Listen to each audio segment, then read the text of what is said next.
Hello and welcome or welcome back to Unwinding Minds. If you're new, it's nice to meet you. I'm Rosie. I'm a chronically ill counsellor based in Wales who specialises in working with disabled, neurodiverse and chronically ill people. I'm glad that you could join us today for this Christmas episode. In today's episode, I want to talk with you about the most wonderful time of the year. Or is it? Some of you will call this holiday Christmas, some of you will call it something else, but whatever you call it, this video should still be relevant to you if you've been struggling to enjoy the festivities around you. There is a particular struggle that has been cropping up quite recently amongst my clients, and also at times in my personal life too, that we'll be reflecting on together. The pressure to stop being disabled over the holidays. That pressure to act less disabled, to push yourself harder, do more, to meet everyone's expectations and pretend you're having a normal holiday. If you are feeling that pressure, trust me when I say that you're not alone. In this video, I want to talk about where that pressure comes from, how internalized ableism shows up during the holidays, and the ways that you can support yourself if you're really struggling with challenging feelings at this time of the year. Big video, but let's talk first about these pressures and Christmas or the holidays. Social rules seem to be very focused in December upon the concept that it's a magical time, the most wonderful and happiest time of the year. And so we are supposed to be doing as much as humanly possible to ensure that it's special and perfect. Many examples exist of this phenomenon. Mothers becoming stressed out on the day, preparing a huge and extravagant meal with varying degrees of support from the people around her. Or diving into the shops because you forgot to buy batteries or sellotape. I think I'm out of sellotape, come to think of it.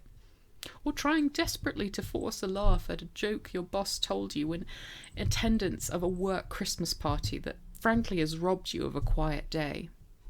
The list is endless, and this list, we can acknowledge, is stressful even for those who are in good health or neurotypical. For disabled and chronically ill people, that pressure becomes doubled. There's this painful mix of really wanting to participate, of not wanting to disappoint others, of missing the old version of ourselves and feeling guilty when our body can't do the things that we might once have been able to do. And as if none of that were enough, on top of that, there's internalized ableism. A belief persists for many of us that we've subconsciously picked up, that being disabled means we're a burden, or that Christmas won't be real or special unless we mask our limitations. Maybe you've caught yourself thinking, I don't want to ruin things for other people. I should be trying harder. I don't want to be a Debbie Downer or a burden and spoil Christmas for everyone else because of such and such issue or my well-being. I want to be festive without anyone noticing that I'm struggling. I'll nap on the 26th. Today, though, I should push myself. That's unfortunately internalized ableism. It's very commonplace, and it's a direct result of society treating accessibility as optional and being normal, whatever the hell that is, as the primary goal of life. But let's live in the real world for a second and separate ourselves from these beliefs. Your body neither knows nor cares that it's Christmas. It deserves consistent care every single day, including during the holidays. It's worth remarking on because it is easy to forget that for many of you listening, your symptoms may be worse during the winter. Let's be honest with ourselves and each other. You may feel more lethargic at this time of the year, right when those expectations ramp up around doing a lot. I want to touch on a very delicate subject now, one that quietly and uncomfortably exists under the surface for many at this time of the year, and that is the green-eyed creature, envy. Christmas looks different for you, and there may be envy as a result. It's important that we remember that we have 365 days in a calendar year, and that we don't need to put pressure on any one of them being exceptional just because it's a holiday. I have certainly been culpable of this, trying to force a feeling on an imaginary deadline to bring festive cheer. And actually, it's not really that realistic, is it? You may be feeling lonely. You may not be able to do the things that other people are doing over the holidays. And you may have some negative feelings about that. What I think can help some people with this is reminding yourself that you actually don't have to switch your feelings off. You might feel some grief that the holiday has changed for you in terms of what you can do and how you feel. And it's weirdly healing, I think, to just allow that grief to be there and to allow it to pass through if it comes.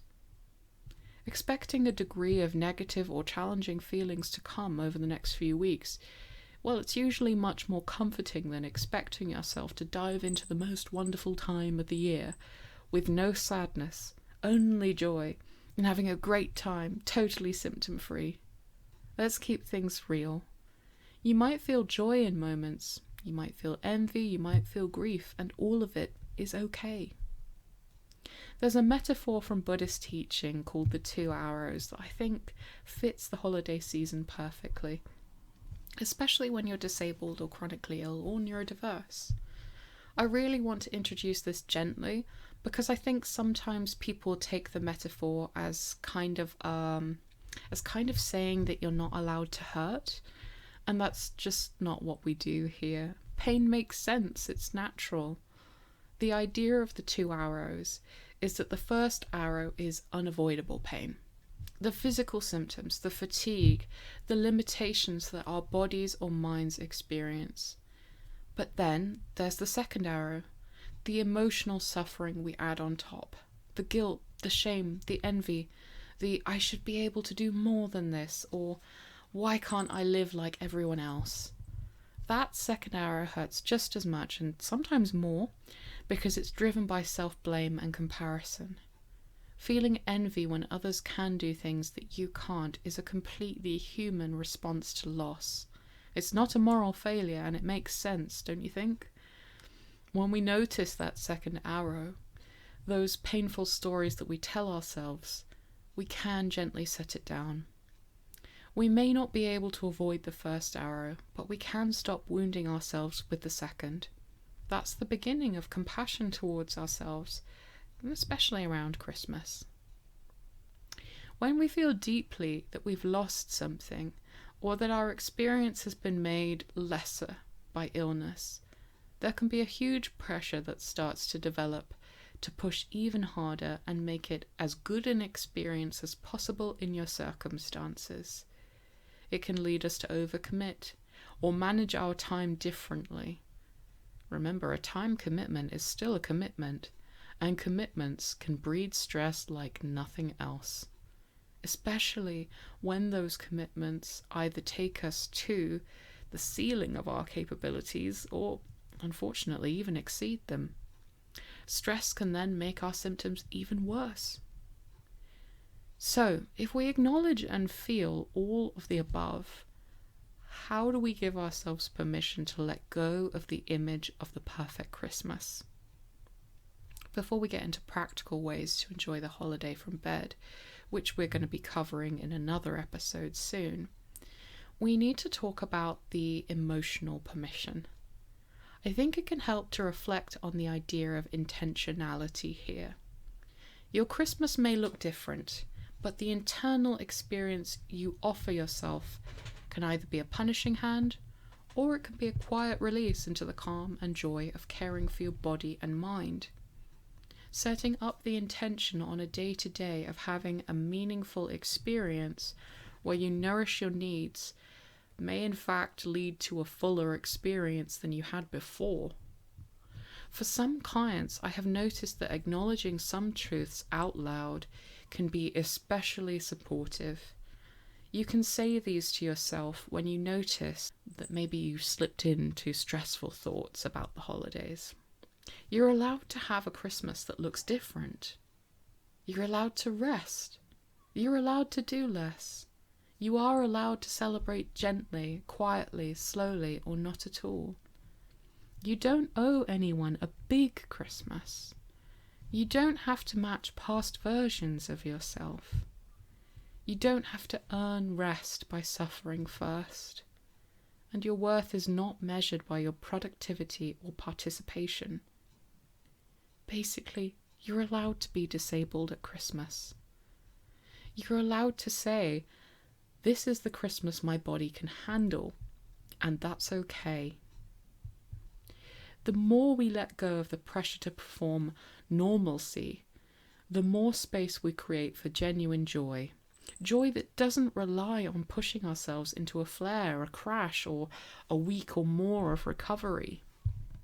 That element of allowing, creating meaning and letting go is quite esoteric. It's deeply personal and a process. You may feel very differently for having heard some of those things from another human being once. It may have allowed you to let go of something. But for most people, it's a slow process before feelings change.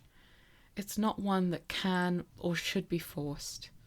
In the next video, we'll discuss the strategies you can employ on a more practical basis to help support yourself to enjoy the holidays, even if you are bedbound or housebound. So if that is of interest to you, you can subscribe, you can check back here, and that video will be coming shortly. Now on to a factor that may be influencing how you feel around the holidays. Family. Family and friends can be a beautiful source of love, support, and comfort during the holidays. But we need to acknowledge that navigating relationships with family could also be one of the hardest parts of the season when your health is fragile. There may be pressures to gather as a family, to be or act healthier than you actually are, and if you do find yourself strong-armed into a family gathering, it often comes with a lot of pressure, misunderstandings, maybe unsolicited advice or expectations to just push through. All of those things can make your symptoms worse, both physically and emotionally. In times like these, where expectations get perhaps unreasonably high, or others expect perhaps more conformity or activity, communication becomes even more vital, and sometimes requires more firmness, depending on the family that you're in. Communicating your needs clearly and simply is an act of self-preservation in the holidays. Letting people know your limits ahead of time where you can, what you can realistically participate in, how long you might be able to stay, or what kind of help you actually need, whether that's a quieter space or shorter visits or permission to cancel without guilt. All of those are vital. And even when being physically present isn't possible, as in the case of being bed or housebound, staying connected in smaller, more accessible, maybe even more meaningful ways still matters if you want to connect with your family. Short video calls, voice notes, sharing photos, watching the same movie at the same time from different places, or asking someone to bring moments of the celebration to you are important. Connection doesn't have to look traditional to be meaningful, and protecting your health remains the top priority. I think we've hit upon the most important thing I wanted to get across in this video. You may be used to the holidays looking or feeling different than they do this year, but it doesn't have to remain the same in order to be meaningful or even enjoyable. And you are allowed to have a difficult time with it. It doesn't have to be the most wonderful time of the year. Maybe it will be next. Maybe it won't. Maybe your Christmas will be quieter, simpler, slower, and still just as beautiful in a new way this year. Or you may find that it is sadder than before. The joy of meaning in life is that we can define it and redefine it, and we can keep doing that until we experience something of meaning to us. When we release the pressure to perform, or perhaps to be who we were before illness or disability took up space in our lives, we create room for a kinder, more compassionate version of the holiday. Christmas doesn't have to look the way you were taught it was supposed to look in order for it to matter. So if you're watching this whilst feeling left out, or grieving a Christmas that you can't have anymore, or trying so hard not to ruin things for others, please hear this. Your body and mind deserve a holiday that supports you, not one that wears you down. You deserve joy that doesn't come with a crash. You deserve rest without guilt. However your body is right now, you deserve to be part of the season exactly as you are. If you are still here, I'd like to express my gratitude. Your time is a very valuable thing, so I appreciate you spending it with me. I hope that this video has helped you. If it did, you can feel free to share it with someone who might need to hear these things as well. You can also subscribe to make sure you don't miss the next video, on Christmas that is, where we'll be discussing the practical ideas to create festive joy when you're disabled or chronically ill. Or you can just like the video if you've liked it. And let me know in the comments, because I am always going through them. I'm interested to read them. How have you been feeling in the build up to Christmas this year? We make a lot of videos on this channel, all about mental health, disability, chronic illness, and neurodivergence. And we upload, I would say, quite regularly. I want to warmly wish you a holiday full of meaning and comfort. Thank you so much for watching this video, and take really good care.